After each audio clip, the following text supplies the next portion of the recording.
Alright, this video I'm going to answer the question, who owns America? Now, from an enlightened standpoint, from an awakened standpoint, basically, nobody is supposed to own anything.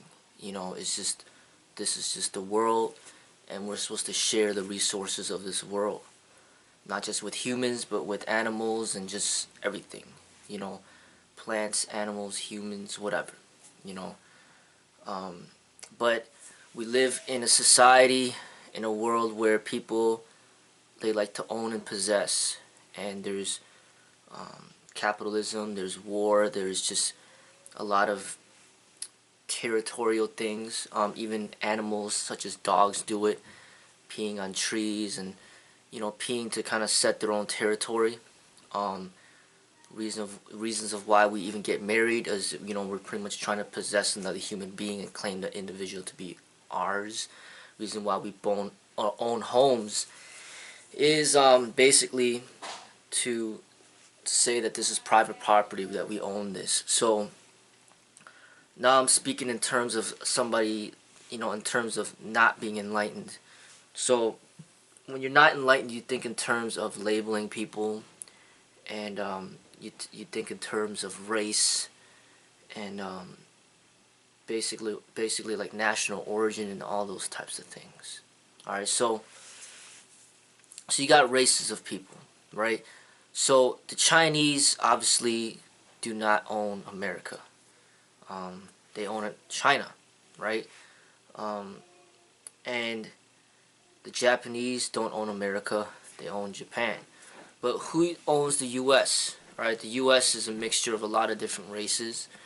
It's one of the few countries that I know of where it's pretty diverse. You know, like from what I see in documentaries that I see in China or in India or Africa, you don't really see a mixture of diverse races.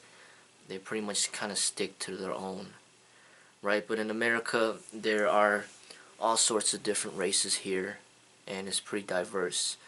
But even so, who actually owns America? I mean, you would say, the easy answer would say Americans own America, right? So if you're born here, or if you have citizenship here, then you're able to vote and things like that. You're supposed to be considered somebody that owns a part of America. We all Americans own this place together. And it's not supposed to be in regards to your skin color, but as long as you're an American, you're supposed to be rightfully here. So people that are illegally here, they call them illegal immigrants. They get shipped back and deported to where they came from. So they don't own America. The Americans are supposed to own America, right? But that's, once again, looking at it from a standpoint with somebody that's a little bit more educated, you know. But most people don't think in that terms. They think in terms of race. So if we think in terms of race, who owns America? You know, I don't know too much about the history of, you know, how this country was founded, but from my understanding, you got the people, you know, the Europeans, whatever, coming over here, and pretty much, you know, I think the Indians, the Native American Indians, were here first, and then so-called like Christopher Columbus or whatever comes by and be like, I want that territory, and then basically just kills them all off and just takes over. So it's almost like somebody, like you have your own home, you own your home, and then somebody wants your home, comes in there, blasts away, kills you, and just takes your home. Or you're married to a woman, a beautiful lady, and then all of a sudden some guy says, you know what, I want her, so he just kills you, takes your lady.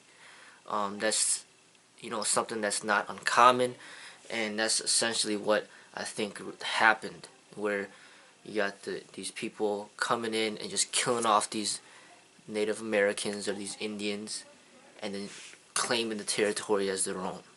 And then, from my understanding, is what they did was they just shipped over a bunch of people from Africa to basically build up the country to make it more prosperous, building up, land or whatever the case. So essentially, I think that's essentially what happened. You get these people that come in there.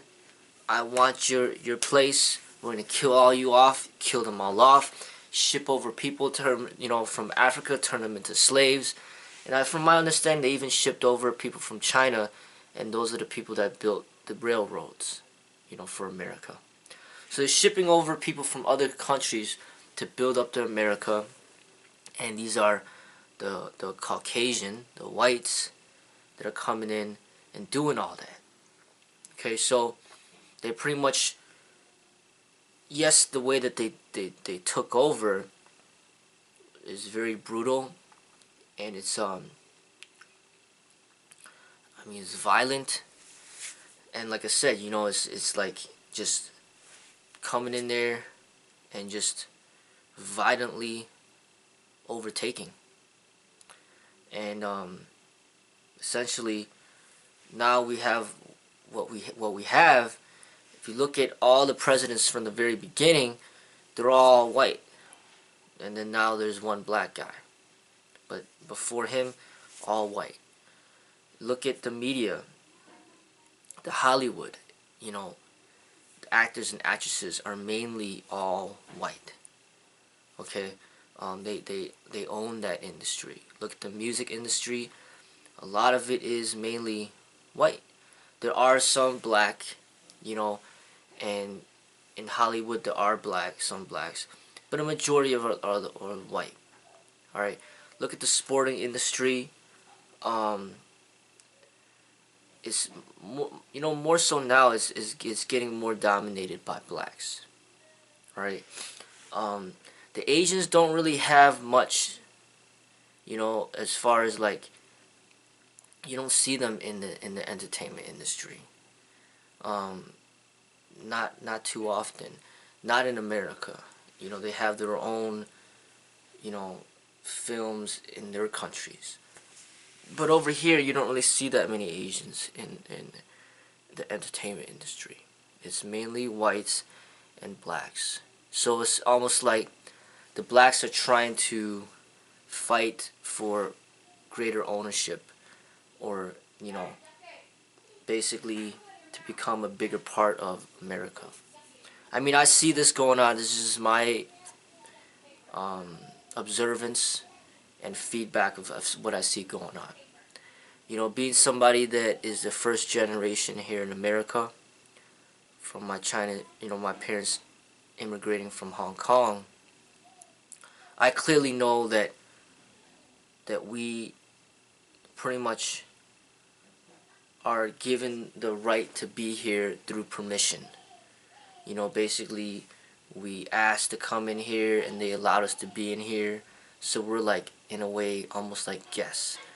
And it's, for us, seeing how the country is back there in China, I see that we're fortunate to have that opportunity.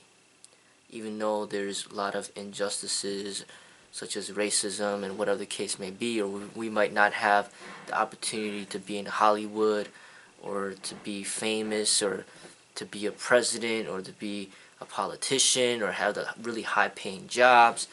We might not have all those opportunities that others may have of certain races, but even though the lower paying job opportunities and the things that we do have the right to, it puts us in a position that's much more beneficial for us than if we were back, in China. So I see that, I'm looking at it from perspective of not really trying to choose sides and say black, white, or Native American, but I'm just seeing what's going on and basically being appreciative of the opportunities that we do have here. Because even my wife, Jenny, she's Thai, Vietnamese, and Chinese, and in those countries they're very poor. Vietnam, Thailand, they're very poor countries, and they're underdeveloped. And you even see Mexico right now is very underdeveloped. It's a poor country, and the people over there, a lot of them are dying to come to America to have greater opportunities. So clearly, America's not owned by Mexicans. It's not owned by Brazilians. You know, it's not owned by the Chinese or any other Asian. Basically, if you look at the presidency, all whites. You look at the entertainment industry is mainly whites and blacks. I see that, you know, it's almost like the blacks are trying to, you know, they're trying to, you know, fight for the 50%, you know, and essentially it can't happen. I mean, look at the NBA, for example, or the NFL. I mean, the NBA is like, first it started off all whites, and then now it's pretty much all blacks. You know what I mean? There could be 150 presidents that are white, and the next 150 could be black. Who knows? You know, but I see that as of right now, the whites have the hugest, you know, ownership of America if you're talking about specifically in regards to race. Now, as far as the history and how they came about that, I mean, you know, the Native Americans, if anything, they would be the most upset. But if they killed them all off, and then this is how they started, to overtaking, and then just basically you know, bringing slaves over and making them to work to build up this country. I guess that's why there's a lot of that resentment coming from the blacks of what they did to them, you know, turning them into slaves to build up this country, and then just basically just running the whole thing. You know, it's just kind of like I said, you know, I mean, say, you know, you got your home, and then you got your wife, and then somebody comes in there and kills you, takes over your home and takes your wife, and then your wife is like, she's like still living, but since she's thinking about this person that's in the home, like, this person killed my husband to be here, and now he's turned me into a slave, you know, I mean, she may never forgive, you know, and constantly be in anger, you know, and I think that's kind of how what's going on, you know, with the blacks, where they just feel like, you know, this is what you did to us, you know, you did this to us, and it's almost like how upset Native Americans would feel if they were living, but they probably kill them all off and they're not even here anymore, and then now the people that took over, like, you know, now they feel like, you know, we gotta kind of share this place so then we don't create too much war, right? So when you got other immigrants coming over from other countries, no matter if it's from China, Vietnam, Thailand, or whatever other country, Mexico, it's almost like the person that overtook the home by killing the owner of the home, inviting people to come live in the home with his permission. And those people that are invited, those people that come from the other countries that become immigrate from other countries, they might not even know about the past, and they don't even care about the past. All they're thinking about is right now, I'd rather, you know, have these opportunities than not have these opportunities. So I see that that's essentially what's going on, you know, and see that that's probably why a lot of Asian Americans, they're not really that active in fighting for, you know, equal rights, or whatever the case may be, because they know for a fact that in their own countries of where they're coming from, it's a lot worse than how it is here. You know what I mean? People are making a minimum wage over here. It might be, say, $10 an hour, and then Americans that have been here for many generations, they're like, you know, this is nothing. This is just garbage pay.